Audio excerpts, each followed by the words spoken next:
Vettichira toll പ്ലാസയിൽ toilet മാലിന്യം പുറത്തേക്കൊഴുകിയത് സംബന്ധിച്ചുണ്ടായ പരാതിയിൽ toilet അടച്ചുപൂട്ടാൻ മെഡിക്കൽ ഓഫീസർ പഞ്ചായത്ത് സെക്രട്ടറിക്ക് നിർദ്ദേശം നൽകി. ദേശീയപാത 66-ലെ വെട്ടിച്ചിറ ടോൾ പ്ലാസയിൽ ടോയ്ലറ്റ് നിറഞ്ഞ് വിസർജ്യവും മലിനജലവും റോഡിലേക്കൊഴുകിയതിനെ തുടർന്ന് പരിസരവാസികൾ നൽകിയ പരാതിയിലാണ് നടപടി. പഞ്ചായത്ത് ആരോഗ്യ വിഭാഗം സ്ഥലത്ത് പരിശോധന നടത്തുകയും എത്രയും വേഗം ടോയ്ലറ്റ് അടച്ചുപൂട്ടാൻ പഞ്ചായത്തിന് നിർദ്ദേശം നൽകുകയുമായിരുന്നു.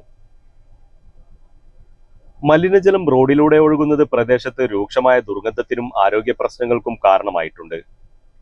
കാൽനടയാത്രക്കാരും സ്കൂൾ മദ്രസ വിദ്യാർത്ഥികളും ഉൾപ്പെടെയുള്ളവർ ഈ മലിനജലം കടന്നു വേണം സഞ്ചരിക്കാൻ എന്നത് വലിയ ദുരിതമാണ് സൃഷ്ടിക്കുന്നത്. തിരൂർ പൊന്നാനി പുഴ ആരംഭിക്കുന്ന കൈവഴിയിലേക്കാണ് ഇവിടുത്തെ മലിനജലം ഒഴുകിയെത്തുന്നത്. കാലവർഷം അടുത്തെത്തി നിൽക്കുന്ന സാഹചര്യത്തിൽ പരിസര പ്രദേശങ്ങളിൽ സാംക്രമിക രോഗങ്ങൾ പടർന്നു പിടിക്കാനുള്ള വലിയ സാധ്യത മുന്നിൽ കണ്ടാണ് ഹെൽത്ത് വിഭാഗം അടിയന്തര നടപടിക്ക് ശുപാർശ ചെയ്തത്.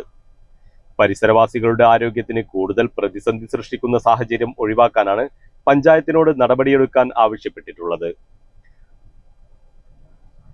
ടോൾ പ്ലാസ വന്നതോടെ പ്രദേശവാസികളുടെ യാത്രാ സൗകര്യങ്ങളും തടസ്സപ്പെട്ടിരിക്കുകയാണ്. റോഡില്ലാത്തതും പരിസരവാസികൾക്ക് സൗജന്യ പാസ് അനുവദിക്കാത്തതും ജനങ്ങൾക്കിടയിൽ വലിയ പ്രതിഷേധത്തിന് ഇടയാക്കിയിട്ടുണ്ട്. പ്രാദേശിക ഭരണസമിതിയും വിവിധ ജനപ്രതിനിധികളും ഈ വിഷയങ്ങൾ ഇതിനകം തന്നെ അധികൃതരുടെ ശ്രദ്ധയിൽപ്പെടുത്തിയിട്ടുണ്ട്. ജനങ്ങളുടെ നിരന്തരമായ പരാതികളെ തുടർന്ന് കഴിഞ്ഞ ദിവസം മലപ്പുറം ജില്ലാ കളക്ടറും മന്ത്രി വി അബ്ദുറഹ്മാനും വെട്ടിച്ചിറ ടോൾ പ്ലാസ സന്ദർശിച്ച് കാര്യങ്ങൾ നേരിട്ട് വിലയിരുത്തിയിരുന്നു. News desk Valanchery online.